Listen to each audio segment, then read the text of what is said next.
You heard the president speaking live there at the new Foxconn facility, a $10 billion investment being made in the state of Wisconsin, and he is doing what he does best, speaking off script, bringing people up onto stage, talking about how great this economy is and how much better it will be. You heard him say, we're looking at least 4% on GDP, maybe 5%. He said it could go even higher than that. Joining me right now, Democratic strategist Kevin Wallig, campusreform.org editor-in-chief Lawrence Jones, and Wisconsin Manufacturers and Commerce CEO Kurt Bauer. Good to see you all.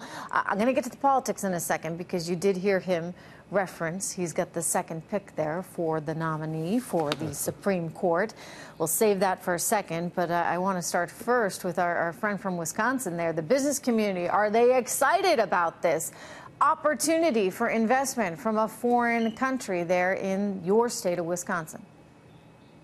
Well, it's a big deal for Wisconsin. It's a better deal for the workers. You just heard the workers talking about the opportunity. That's the construction workers. We're anticipating about 10,000 construction workers, 12,000 workers once the plant actually gets running. And then, of course, you're looking at 25,000 total when you're looking at the supply chain. It's going to be a massive supply chain. And you think about manufacturing, that multiplier effect. For every one factory job, you create 3 jobs in other sectors of the economy like transportation, energy, hospitality, healthcare, et cetera. I mean, this is going to be a transformational project for the state of Wisconsin, also changing people's perceptions of what types of jobs that we have here. We've got high-tech jobs coming to Wisconsin.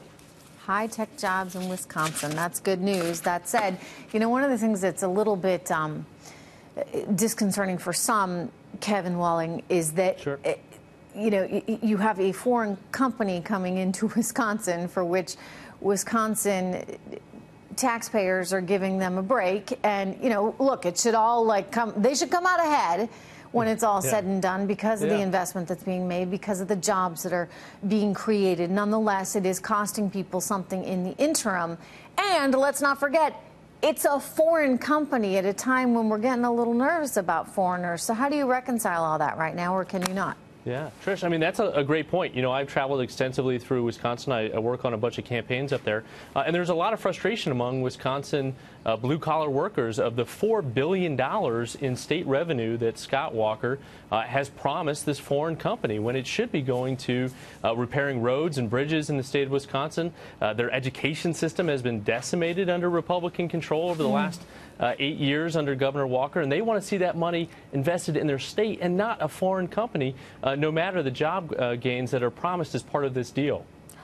Before I go to Lawrence, just Kurt, do you want to respond to that as, you know, someone who represents the business community there in Wisconsin?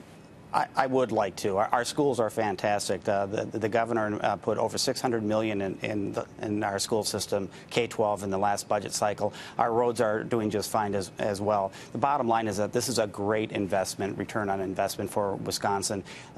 It's pay as you go. Foxconn does not get the money, the incentives, unless they produce, and they've already produced. They're putting their North American headquarters in downtown Milwaukee. They've already announced all these different things. You know, words, actions mean more than words, and they have delivered. Wow. They haven't delivered anything. Let me get Lawrence into the conversation now. Look, you know, it's always a debate in economics, but if you want to grow your business, if you want to grow your economy, sometimes you got to invest a little. And so in this particular case, you see people making the decision in Wisconsin saying, we're going to invest.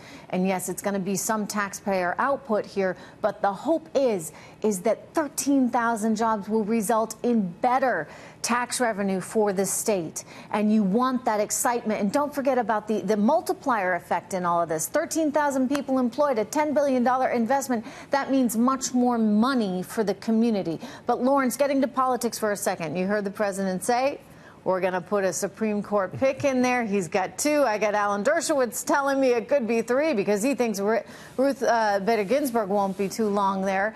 It's historic. He has an opportunity here. But how nasty is it going to get in the process? How aggressive are both sides right now in your view? Well, you just saw the cover of the Daily News today that used that language. Hey, hang on. I want to show the viewer what you're talking about. My goodness, is this necessary, really? A newspaper? Well, It's not necessary, but I would want to tell them, Trish, I would be honest with them, they are correct. The law is coming for these people now. For far too long, there has been a level of activist judges in this country, and the president intends on appointing people that believe in this living document. I'm going to tell you right now, Roe v. Wade, we're coming for you. Planned Parenthood, you have decimated my community with abortion laws that specifically target the black community, and we're coming for you. The law is coming for you. And so, yes, that cover was correct. Game over. Okay, so I get it. You're fired up, and I bet you that Kevin's fired up too. Sure. I'm a little less than Lawrence in terms of the law coming for anyone. I want a fair and free judiciary, which we saw Anthony Kennedy deliver over the last 30 years on the Supreme Court, where he wasn't beholden to any particular party. He voted his conscience, and he voted what he saw the law would be. Yeah, but Kevin, aren't you guys looking at this as an opportunity? Isn't this an opportunity? Babies are being murdered. All right, so here we are back at this Roe versus Wade, which we've I hope spent this is the cornerstone decades of this November campaign on, and I guess are going to spend more time on. But let's realize it gets everyone worked up, and so as Clearly. I keep saying, you ain't seen nothing yet. Get ready, buckle up. There's going to be a lot of emotion coming to the surface.